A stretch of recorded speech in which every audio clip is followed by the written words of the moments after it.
2 minutes pour comprendre. Aujourd'hui, problème de couple, faut-il consulter? Je suis avec le docteur Patrick Papazian, sexologue hospitalier, et vous avez écrit Parlez-moi d'amour.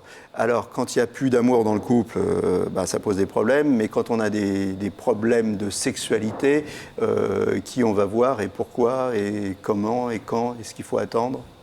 Il ne faut surtout pas rester dans l'intimité du couple et tourner autour de ce problème sexuel sans aller en parler à un professionnel. Parce que ça ne va pas s'arranger spontanément, c'est un cercle vicieux. Et quand on voit qu'un couple sur 3 divorce, 1 sur 2 en région parisienne, ça serait dommage d'en arriver là si on peut sauver des choses. Du coup, oui, on va parler à un professionnel pour faire le point avec lui. Le professionnel ne prend jamais parti pour l'un ou pour l'autre. Il n'est pas là pour ça, il joue le rôle de médiateur de façon à fluidifier la communication au sein du couple.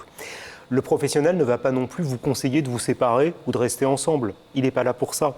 Il est là pour essayer de vous amener à prendre de la distance par rapport à ce qui pose problème dans le couple et surtout changer la donne. Si on ne change rien, on risque évidemment de reproduire les mêmes mécanismes et de ne pas sortir de son problème de couple. Quand on va voir un sexologue et qu'on a des problèmes de couple, c'est parce qu'on a des problèmes sexuels, principalement. Principalement, c'est ça? Pas toujours. Des toujours. fois, ça peut être des problèmes relationnels et parfois, les problèmes sexuels sont un peu... Sont l'expression des problèmes relationnels, c'est ça? des problèmes relationnels. Et puis, parfois, c'est encore plus vicieux parce qu'il y a des couples qui adorent se disputer pour se réconcilier sur l'oreiller. C'est pas un mode de fonctionnement durable.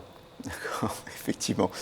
Donc, et alors, les principaux motifs de consultation, si on devait dresser un hit-parade? En un, la jalousie. Il m'a trompé, elle m'a trompé, ou je pense qu'il m'a peut-être trompé. La notion de possession au sein du couple est quelque chose de compliqué. En deux, les dysfonctions. Je n'arrive plus à avoir d'érection, je n'ai pas d'orgasme, selon qu'on est monsieur ou madame. C'est du grand classique.